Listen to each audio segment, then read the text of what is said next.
you guys be on the winning side of this one. But man, what a wild game from beginning to end. Can you sum it up? I mean, it all is. I mean, you guys, Valley's been battling Ark City pretty hard the last few years, but this one is hurting you right now. Oh yeah, this hurts probably more than any of them this year. But our defense did a great job coming out of that, the suspended game yesterday. They made great adjustments and played really, really good. Offensively, we played really good too. I mean, Dylan had a great game there, and crucial penalties killed us, and missing a few kicks. But we shouldn't even be kicking those balls anyway. But yeah, it hurts. It hurts. But I'm proud of the kids. They did everything we asked to, make a few plays here and there, and we win that game. And so when we get over that hump, we'll make those plays. Yeah, definitely. What do you think was the difference? I mean, you mentioned a couple of different things, but you guys had that pass play down to 2 and then get yanked back on that penalty. Was that the difference, or was there someone? I mean, it's hard to say, but what do you think made the difference? That drive we had 2 holding penalties that were crucial, and very proud of how. I mean, normally 3rd and 15 this year, that would have been a drive ender. We haven't converted 3rd downs all year, and 3rd and long, and tonight I don't know how many we converted, but we converted quite a few 3rd downs, and so I'm very proud of them on that.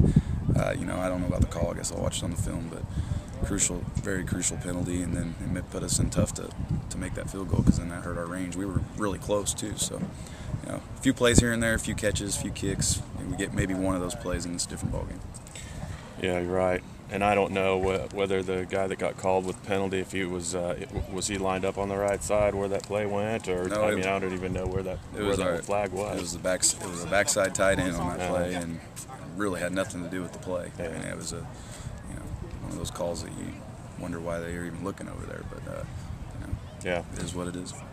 But to see Chance trying to stretch out and make that play down to the 2, that was kind of brief, good feeling, but right. It was nice to see that happen, right?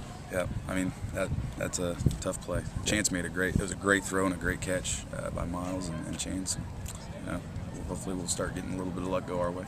Yeah, well, yeah, I want a few bounces here and there.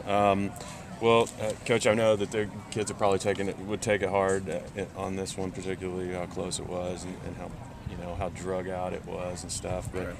what did you tell them coming out today to make that really made the defense really step up and I mean they got you 2 points right today essentially. They made some adjustments. They were gashing us yesterday, and luckily we were able to go back and watch the film and make those adjustments early on. And I think we just played faster today on defense. They didn't look confused, and they played fast, and that helps a lot. So I'm very proud of them. It's tough to be 0-5 or 0-4 and go into your districts, homecoming districts that way. But these kids are positive, and they're going to keep their heads up, and we're going to keep going. We're going to keep grinding. Yeah, what about coming back home now to play your homecoming game against Eisenhower on Friday?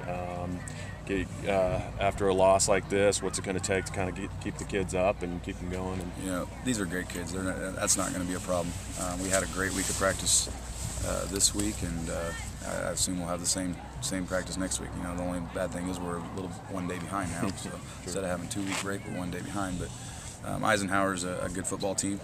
They're a lot like a lot of teams we played this year, where I think we can compete with them, but we're going to have our best game to beat them. So we're going to go to work, and I'm not going to give up. And these are great kids, and at some point we're going to get over that hump. I don't know when it's going to happen, but we're going to get there. Yeah, and it looks like it's moving in that direction, Coach. But can you just, parting shot here. Have you ever been involved in something this crazy? The 3-hour delay, and then they play it for a few minutes and come back and play a short half, and then coming back and then finishing wildly with this play that you guys called to try to get to the last score. I've been in delays before. I played on Saturdays, but it wasn't anything like this. Who knows when we'll be in situations like that again, and now we have experience to draw on. So we're going to take the positives and run with them and try to keep getting better.